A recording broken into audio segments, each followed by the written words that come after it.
Hello बच्चों, let's read the question. The question says a standard electrode potential E naught for OCl minus to Cl minus and Cl minus to half Cl2 are respectively 0.94 volt and minus 1.36 volt.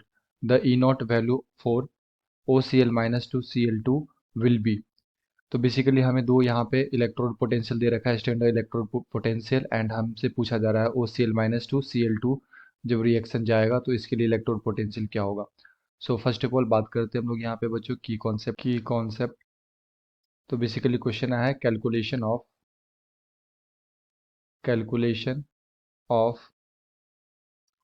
Electrode potential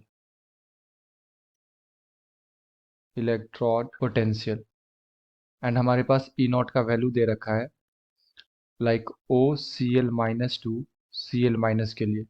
तो अगर मैं यहाँ पे oxidation state देखूँ बच्चों chlorine का, तो यहाँ पे क्लोरीन का ऑक्सीडेशन स्टेट कितना होगा, +1 से ये कहाँ जा रहा है, ये -1 में जा रहा है। इसका मतलब ये रिडक्शन रिएक्शन है हमारे पास। सो रिएक्शन क्या होगा हमारे पास, OCl माइनस, ये क्या करेगा, दो इलेक्ट्रॉन लेगा और ये जाएगा Cl माइनस में, और इसके लिए E01 का जो वैल्यू है ये हमें दे रखा है 0.94 वोल्ट। सेकेंड जो हमारे पास दिया गया है ये है Cl minus two half Cl2। तो बेसिकली इसका ऑक्सीडेशन स्टेट -1 और इसका कितना है, 0 है, तो इसका क्या हो रहा है, ऑक्सीडेशन हो रहा है।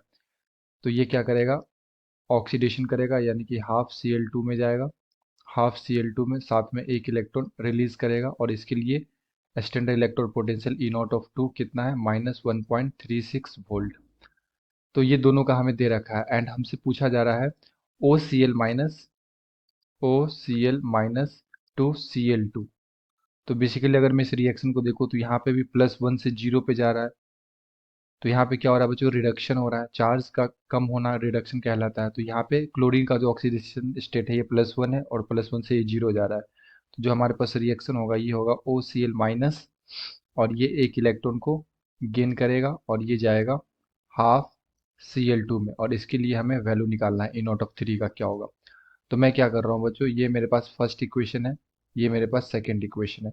तो मैं फर्स्ट और सेकेंड को ऐड करूंगा।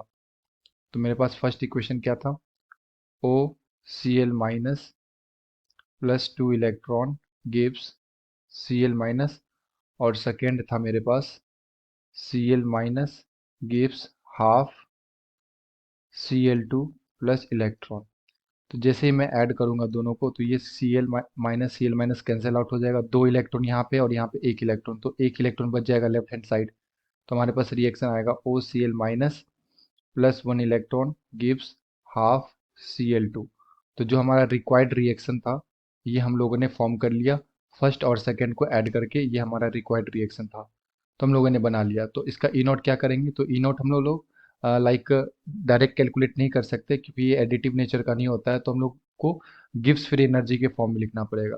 सो अगर मैं रिएक्शन थर्ड के लिए बोलूँ, डेल G0 3, तो ये किसके इक्वल होगा, डेल G0 जो होगा ये डेल G0 पहला रिएक्शन के लिए प्लस डेल G0 दूसरे रिएक्शन के लिए, दोनों को मैंने क्या किया, ऐड किया।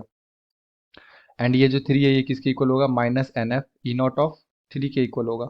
सो we can write -NF E0 is equal to G1 किसके लिए होगा, -NF E0 और ये प्लस माइनस माइनस हो जाएगा, और G2 किसके लिए होगा, G0 ये होगा -NF E0 के लिए।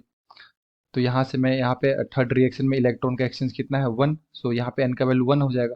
सो -F E0 is equal to minus, ये फर्स्ट रिएक्शन है, फर्स्ट रिएक्शन के लिए जो हमारे पास इलेक्ट्रॉन एक्सचेंज है n का वैल्यू कितना है, 2 है, तो यहाँ पे 2 आ जाएगा। और मैं ऐसा कर लेता हूँ, यहाँ से पहले f कॉमन ले लेता हूँ, तो -F अगर कॉमन ले लूंगा तो ये आ जाएगा माइनस माइनस प्लस NE0 और माइनस माइनस प्लस NE0।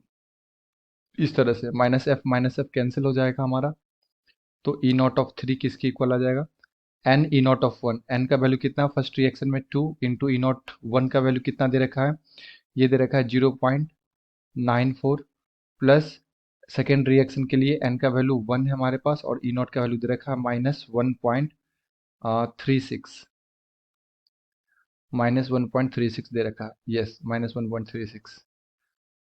तो जो हमारा ई नॉट ऑफ 3 आएगा ये किसके इक्वल आएगा, जब मल्टीप्लाई करेंगे तो ये आ जाएगा 1.88 और ये प्लस माइनस माइनस 1.36 वोल्ट। तो ये फाइनली आ जाएगा 0.52 वोल्ट के इक्वल। तो ये हमारा क्या हो जाएगा बच्चों, आंसर हो जाएगा 0.52 वोल्ट ई नॉट 3। तो अगर मैं यहाँ पे ऑप्शंस को देखूँ तो ऑप्शन नंबर सी में दे रखा है 0.52 volt. So the appropriate answer is option number C. I hope you will be understood it well. Best of luck. Thank you.